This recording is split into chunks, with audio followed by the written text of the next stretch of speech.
have a symmetrically loaded beam, don't we? Or a symmetrically designed beam. It's an American standard beam. That's what that S designation stands for. That 310 is its nominal distance, which is different than actual a lot of times. So you do need to look at the table. Leaving that out doesn't seem like it's a big deal. Sometimes based on its nominal versus actual, it can actually change your answer by about 8 to 10%. Because a few numbers off here for dy, we square that dy, don't we? And then we sum it. So it can be a big difference. So definitely look it up, or dx, right? So in this case, this problem is interesting because we know the axis of symmetry is for both x and y. So that saves me a lot of columns. If you notice, this configuration is different, right? I preset these tables on here so I don't have to draw them out. But I do not have to find x and y value. There's nothing in here with chapter 5. It's all chapter 9. Number 1, I'll make this number 2. I'll make this plate number 3. 1, 2, 3. Top plate, bottom plate, and S310. You should always label these so I know what it is, right? You're doing the area 160 by 20 should be at 3,200. Top and bottom. The S310 by that 47.3, that's just newtons per meter. It says a load per unit meter. Okay? S310, there it is. Its area is 6,032. And other properties that we're going to use. 6,032. Let's summate those.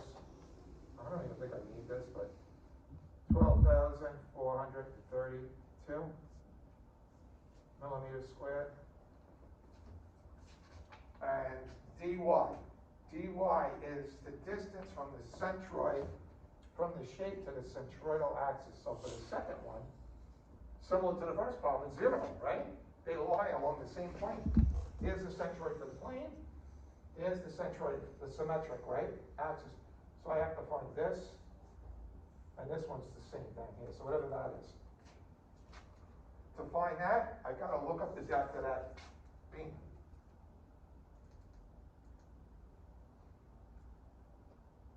.305 for a 310. From here to here is 305 millimeters. And then you gotta take half of this, right? Which is 10 millimeters. So it's 315 millimeters. And oh, that 305 is from here to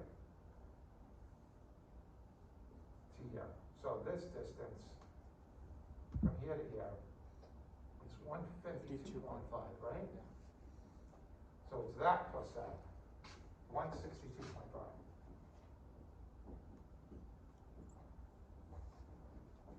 Does that make sense, everyone? The centroidal axis to the centroid of the composite, to the component pieces. Square that, multiply by its area, you're going to get a massive number, right? 84,500.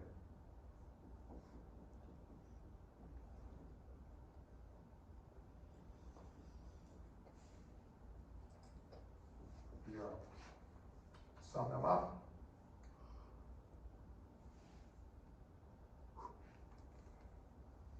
$169 million.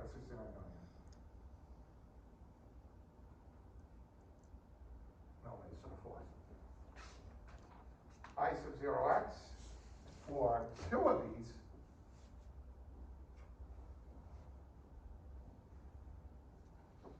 It's a rectangle, right? So we look up bh cubed over 12. For the center one, we just look up I sub 0x from the table for that member. So S310 by 473.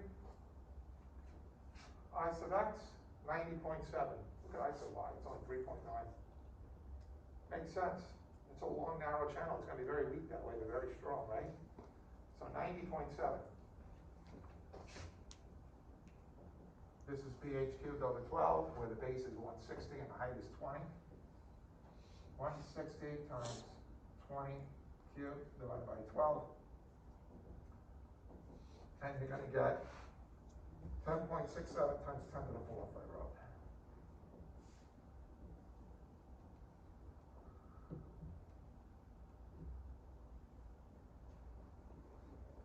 Summate these, and you're going to get the summation of their individual moment of inertias is 9,051,000. Oh, no, not 9, it's like 90. 905134000.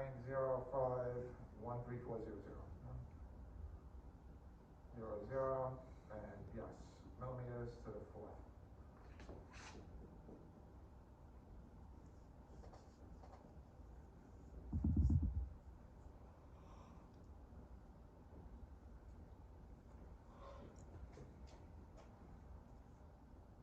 .6 times 10 to the 8.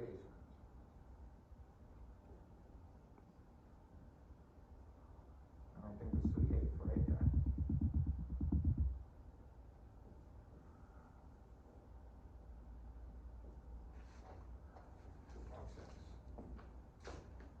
All right, so we got its moment of inertia with respect to x, and with respect to y, now we'll look at the dx, right? That's the distance from the centroidal to the shapes to the y-axis. Well, what is it for shape number 1? 0, right? So we know it's that. And shape number 2 is 0. They're all zeros. These are all zeros. All we're left with is moment of inertia with respect to the y-axis. I can look that up to the table again here. And again, it's pH cubed over 12 for these two. I look this up on the table. 310, it's 3.9 times 10 to the 6 millimeters to the 4th. 3.9 times 10 to the 6th. I actually left that off here, right? There you go.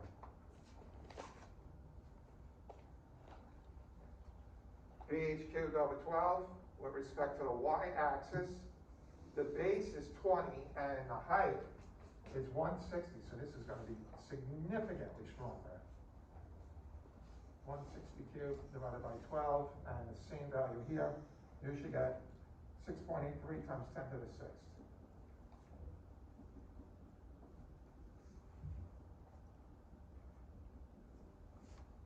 Summate these. 17.54. 10 to the 6th millimeters to the 4th, and the summation of a dx squared is equal to 0. So your I subtotal y is equal to its sum of its own moment of inertias plus the sum of its area times its transfer distances squared. And you should get a significantly different answer here. 17.54 times 10 to the 6th millimeters to the 4th. Significantly lower, which it definitely is, right? Much weaker. And I think the second part of the problem says find a radius of gyration with respect to both the x and y. That's just a formula, right? I think the book uses K, right? You use K. Yeah, I use R. I use RX radius of x. You know, I know Bjorn Johnson uses that, but this radius of gyration, every other text I've seen uses this. It denotes it as x, so I'm not really sure why they use K, but it's basically, all it is it's a total moment of inertia with respect to that axis. The square root over the square root of the total moment of inertia divided by its total area. The only reason why you do those radius of gyrations is basically you want to look at a member, whether it's a structural member or any type of a member that's under a compressive load. The radius of gyration is going to tell you how it's gonna act in terms of its buffer, right? And then the smaller number is the one you use for your design. Because it's gonna also clip along that plane first, right? So the total moment of inertia with respect to x was 2.6 times 10 to the 8.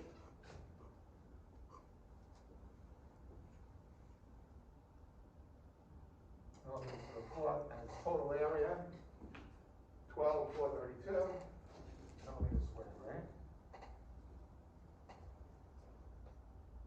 That drops out with that. You have millimeters squared, you take the square root of it, you're left with millimeters.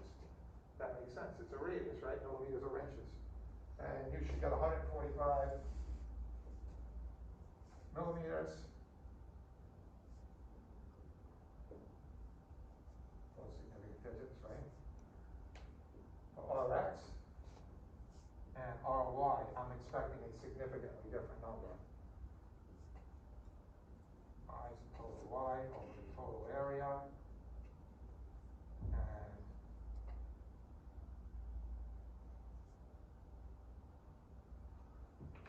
17.54 times 10 to the 6.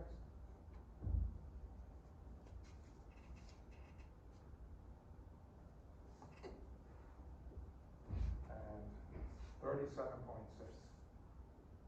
So obviously, under a compressive load, that number is going to buckle over on that point, right? And I would use that value as my design value because it's the small one. The rest of it you can learn when you get to your design classes, right? You know, with his